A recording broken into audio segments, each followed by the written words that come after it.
Hey everyone, in today's video I'm finally going to be filming my worst of beauty for 2024.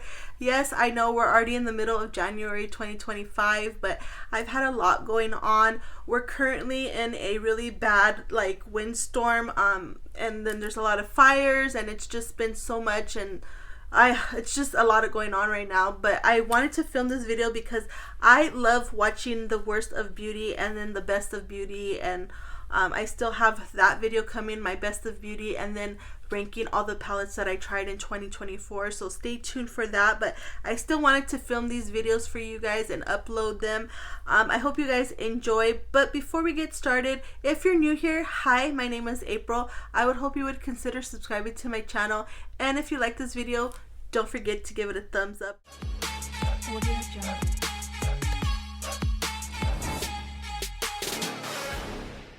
Okay, let's start with foundation first. I do have two foundations that I want to mention, one drugstore and one high-end. Let's start with the drugstore one first. This one is from e.l.f. Cosmetics, and this is called the Soft Glam Satin Foundation. This claims it's medium buildable coverage and long-lasting. So let's start off with the claims. I don't feel it's medium buildable. I feel like it's a light medium, and if you try to build it up to anything more than that, it's gonna look cakey. Well, at least on my skin it did. And I don't think that this is long lasting whatsoever. This definitely broke up on my skin, especially in the center of my face, and I did see some breakage right here on my jawline. I didn't love that. And the undertones, I did have to buy two because the undertones were just not good for me. I did get one light one and one dark one. I do mix the two. It's an okay match, but it's not perfect for me. I know it's an $8 foundation, but when you have to buy more than one, then it's not $8. You know what I mean? And I just don't love that part. And I have seen a lot of people having to buy two because of the undertones. So I'm not sure if that's probably why they made it $8. To be honest, I haven't found a foundation from e.l.f. that I have absolutely loved. I feel like that's one thing that they can work on is their foundations. But I don't know. I've seen some people loving this, but for me, it just wasn't it. This next one is from Laura Mercier, and this is called the Real Flawless Weightless Perfecting Foundation. Now, this did come out, I believe, in 2023. I did buy this as soon as it came out, but I never had the chance to use it until 2024. And then it became viral in 2024. I don't think this is worth the hype that it got. It's kind of like the same thing with the e.l.f. foundation. It didn't look good on my skin. I don't feel it has a really good coverage. I felt like it had a light medium coverage. But yeah, this just wasn't pretty and definitely not worth the hype. I have one liquid contour, and this one is from Physicians Formula. This is called the Butter Glow Contour one. I do have mine in the shade Fair Light. Now, this is similar to the Charlotte Tilbury as far as the packaging. It does have the poof, and then it has the open and close mechanism right here. I prefer the Charlotte Tilbury one over this one, even though this one's a little bit more cheaper than the Charlotte Tilbury. Both these two, the one from Charlotte and this one, have the same amount of product. The reason why I don't like this one is because it's very patchy on my skin and it's hard to work with. The one from Charlotte, it can be a little bit difficult to work with, but I have a little bit more time to work with it than this one. So for that reason, I just don't recommend this one, and I didn't like this one. I just would go with the Charlotte. I have quite a few liquid blushes I want to mention, 4 to be exact. So let's start with this one. This one is from Maybelline, and this is called the Sun Kisser blush. I have mine in the shade Downtown Rush. I didn't like this because this had no pigment whatsoever. Even if I try to build it up, I got no color payoff whatsoever, and that's a shame. I forgot how much this was. You know, drugstore is getting up there in price, so I'm pretty sure this wasn't that cheap. But yeah, I didn't like this one. I'm glad I only got one. I believe I only got one. This is the only one I have right now, but I'm pretty sure I only got one, and I'm glad I only got one. Same thing with this blush. This is the Juicy Pink blusher. Just looks like this is a Korean brand. This gave absolutely no payoff whatsoever. I build and build, and I got nothing whatsoever. I don't like the applicator as well. This is like a nail polish type thing, which I don't like. It was so hard to put on my cheeks with this applicator, but especially the part that where I couldn't get no color on my cheeks, and it just wasn't worth it. And I don't think these are that cheap if I'm not mistaken. I want to say they're like $17. I might be wrong, but I'll put like in a pinned comment or something how much these were. But yeah, these were no good, and I'm so glad I only got one because I almost got more than one. These last two liquid blushes might be a surprise to some people. Because a lot of people did like these last two blushes, but I didn't like these. This one is from Hourglass, and this is the Unreal Liquid Blush. I didn't like it because it's too dewy and it doesn't dry down on my skin. I just didn't like the way this looked. The color didn't look nice on my skin either. And the applicator I do not love. I don't love this type of applicator where you push the bottom and then the product comes out. I don't want to tip it down because it comes out too fast. So I definitely did not love this blush. This one is from Lawless, and this is called the Pinch My Cheek Soft Blur Cream Blush. I do have mine in the color Angel. Oh, I'm sorry, I should have probably cleaned it up before I showed you guys. But I don't like this because it fades really quickly on my skin, and I don't love the color. I thought this was going to be more of like a neutral pink color, and this definitely pulls more pink on my skin tone, but that's more of a personal preference. I just didn't like the fact that this didn't last a long period of time on my skin. There's a lot of people that like this blush, so I don't know if it's just my skin or what the deal is, but yeah, for that reason I just couldn't get on board with this. I have one highlighter, and this one is from L'Oreal, and this is called the Infallible 24-Hour Fresh Wear Highlighter. This is in the color, what color is this? 05 Icy Gold, I believe. It just looks like this. Now, the reason why I don't like this one is because I got no color payoff from this blush, and I feel like the reason why is because this blush turned hard pan very quickly. Like as soon as I dipped my brush in there, it got hard pan, and when I put it on my cheeks, I didn't see absolutely nothing. They have another shade of this one, and I prefer that one over this. It does get a little bit hard pan, but I can still work with it, and it looks way better on my skin. I just didn't like the way this looked whatsoever. I have one loose powder I want to mention, and this one is from Polite Society. This is called the More Than a Pretty Powder powder. It claims it's pore minimizing, talc free, microfine loose setting powder. The reason why I don't like this did me so freaking dirty. This has such a bad white cast on me, and you could tell when I tried it on camera for the first time. You could actually see the powder on my skin just sitting on top of my skin. It doesn't melt into my skin, it's just there, and this looked awful. I cannot believe it, and I was really hoping that it would work because this brand, Polite Society, the owners are the same people who used to own Too Faced, and they used to have a powder that I absolutely loved. It's the Peach Perfect powder, and I was hoping that this powder would be similar to that one, but it's definitely not the same. This one was awful on my skin.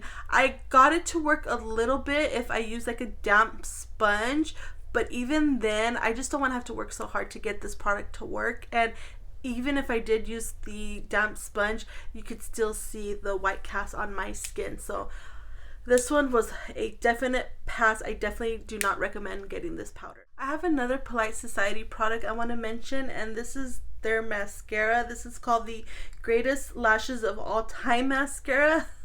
This is definitely not the greatest mascara ever.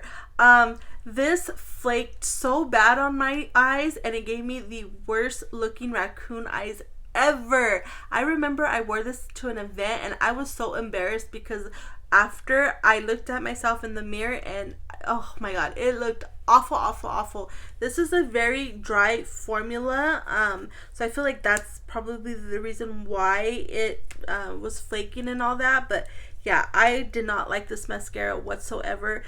To be honest, I've tried a couple of products from Polite Society, and all the products that I've tried from this brand I have not loved. So I think I'm done trying out their products, just because, like I said, I haven't found anything that I absolutely love from the brand. I have one brow product I want to mention, and this one is from e.l.f. Cosmetics. This is called the Brow Laminating Gel. I don't love this because, one, you have to put this on first. You have to do your eyebrows first, and I don't do my eyebrows first. Eyebrows is probably one of the last things I do. If you do your eyebrows last, this will not dry down. And I found that when I put this in my eyebrows, it left like white flakes in my eyebrows, so that I don't love.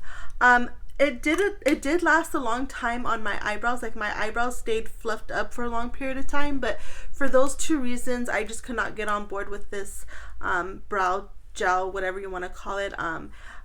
The one from Too Faced, which I'm not sure if they have it. I hope they have it. That one is my favorite of all time. I feel like they were trying to dupe that one, but unfortunately this was a miss. Okay, let's talk about this awful setting spray. I am talking about this spray from L'Oreal. This is called the Infallible 3-Second Setting Mist. This smells straight up like hairspray. I cannot take the smell whatsoever. It does look nice, but no, I rather use my Charlotte Tilbury one than this. The one from One Size is way better than this. I know a lot of people complained about the One Size, saying that that one smells like hairspray. I personally don't think it does. I definitely feel like this one smells more like hairspray than the One Size does. And this one is just so aggressive when I put it on. Oof, yeah, I just cannot stand the smell. I remember when I put this on, it wasn't the first time, but I did put this on one time, and my husband was around, and he's like, what are you spraying on your face? Are you spraying hairspray? And I was like, no, it's a setting spray. So he definitely was able to smell it, but yeah, I can't get on board with this. Hold on. Oh yeah. Oh, you definitely have to hold your breath and don't open your mouth, because this does not taste good at all. This was definitely a miss for me. Just get the One Size or the Charlotte Tilbury. Those are way, way better than this. Okay, I just have lip products to mention, and then we will be done with this video. Let me start with lip liners. These ones are from e.l.f. Cosmetics. I'm so sorry. There are products that I like from e.l.f. I feel like I had a lot of e.l.f. products in this video, but I do have some products from e.l.f. that I do like. But these lip pencils from e.l.f., I don't like them because they're not long lasting. Yeah, they're affordable, but no, they fade way too quickly, and they're a little bit too creamy for my liking. I did not like this product from Sashu. I think that's how you say it. This is called the Lip Liner Stay and Peel, I think, or Stay and Play. It's the Peel Off Lip Liner Tattoo. I have mine in the shade Hazel. Now, the reason why I don't like this is because this is marketed as a lip liner. I don't like it because the applicator sucks. You can't get a precise application with this. You're not going to be able to tell, but instead of having like a pointed tip to where you can make a good line, it's more of a paddle type situation. I don't like that. It does get very messy when I put it on, and I don't have the time to be sitting here waiting 20 minutes. I can wait like 7 minutes, but it says to wait, I think, what, 15 or 20 minutes and then to peel it off. And then when I do peel it off, it doesn't look nice. It just looks messy, and I do have to go in with a lip liner to at least make it look a little bit decent. But yeah, I didn't understand the hype with this one either. This one became very viral in 2024, and this, in my opinion, was definitely not worth the hype. I have a lipstick from Merit. This one is the what are these called? I thought I had it written down. It's so hard to see. It's called the Signature Lip Matte Lipstick. I have it in the shade Classic. Now, I definitely prefer the satin lipsticks that they have more than the matte version. This one I didn't like because I found that it settled into my lip lines and it just didn't look flattering whatsoever, and the color I did not love on me. Every time I would try to put this on just to like make it work, I took it off because I did not love the color. Okay, I need to speed up because it's starting to get really windy outside, so if you could hear the wind, I'm sorry. I just have a couple more lip products. So this one is from Roman, and this is called the Juicy Lasting Tint. I have mine in the shade number 23, Nucademia. Now, the reason why I don't love this is because this dries my lips so bad. Every time I put this on, I have to put a lip gloss on top because my lips feel so dry with this. and I find that the stain doesn't last a long period of time on my lips, so that I don't love. But yeah, these were really popular, and unfortunately it just didn't work out for me. Like, when I say my lips were dry, they were dry. I definitely have other satin lip products that I like more than this one. The next lip product I have is from Huda Beauty, and this is called the Faux Filler Lip Gloss. I have mine in the shade Fox, I think. Foxy, yes. I don't like this because it does not look good on my lips. The pigment separates from the gloss, so it looks patchy on my lips, and it looks scoopy, and it just does not look good on my lips. I'm not sure if it's because of the color. I don't know if maybe the lighter colors don't do that, but this color in Foxy definitely does that. And yeah, it just didn't look pretty on my lips at all. It does like fill my lips like a little bit plumper, but I have other lip plumpers that I like more than this, and it doesn't feel no tingly or nothing like that. So just in case if you don't like a tingle, it doesn't. But for that reason, it didn't work out for me. And yeah, I saw so many people raving about this, but I have a feeling the lighter colors maybe work better than the darker colors, so just keep that in mind. But this was a pass for me. This next product I am so bummed about because I love the lip products from this brand.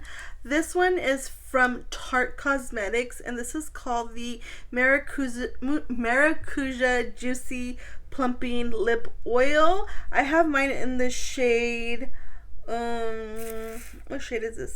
Cinnamon. Now, normally I love Tarte lip products, especially this line and the lip plumpers, but this I did not love. The reason why I don't like this is because, one, when I do push the product up to get product out, it comes from the sides. It doesn't come from the tip, and it just gets messy. And then when I put it on, it doesn't last a long period of time. And it just, like I said, it's messy. It's a messy product, and I don't love this whatsoever. It does plump my lips a little bit, but not as much. And the color, it kind of does the same thing like the one from Huda does, where it kind of separates the pigment and the gloss. So that I don't love. But yeah, this one was definitely a disappointment because, like I said, I love Tarte lip products. Okay, guys, and the last two products I want to talk about, I don't like them for the same reason, so I'm going to talk about them together. I have the NYX Duck Plump Lip Gloss, I think is what it is, and then the Maybelline Plump Plumper, I guess. I'm not 100% sure what this is called either. I don't like these products at all. These are awful. I'm not even sure if I'm going to pass them along. I might just throw them in the trash. That's how bad these are. I don't like these because these burn my lips so bad. Not only do they burn my lips, they burn my throat, my tongue. The taste is awful. Like, I absolutely hate these. And that's hard for me to say because I am definitely a lip plumper girly. Like, I love lip plumper glosses. I know this is not a very popular opinion, but I love the Tarte ones so much, or no, not the Tarte, the Too Faced ones so much more than these. Yeah, if you didn't like the Too Faced ones, you're definitely not gonna like these. These are way worse than the Too Faced ones in my opinion. But yeah, these were just awful, awful, awful. Alright, you guys, those were the worst products of 2024 for me. What do you guys think? Let me know in the comments. Do you agree? Do you disagree? Did you love some of these products that I mentioned? Did you not love these products that I mentioned? I would definitely love to know. I'm actually surprised I didn't have too many disappointing products this year, but yeah, these ones were the worst of the worst. But anyways, guys, that is it for today's video. If you enjoyed this video, don't forget to give it a thumbs up, and don't forget, if you're not already subscribed, I would love if you would subscribe to my channel. And until the next time, I will catch you guys later. Bye.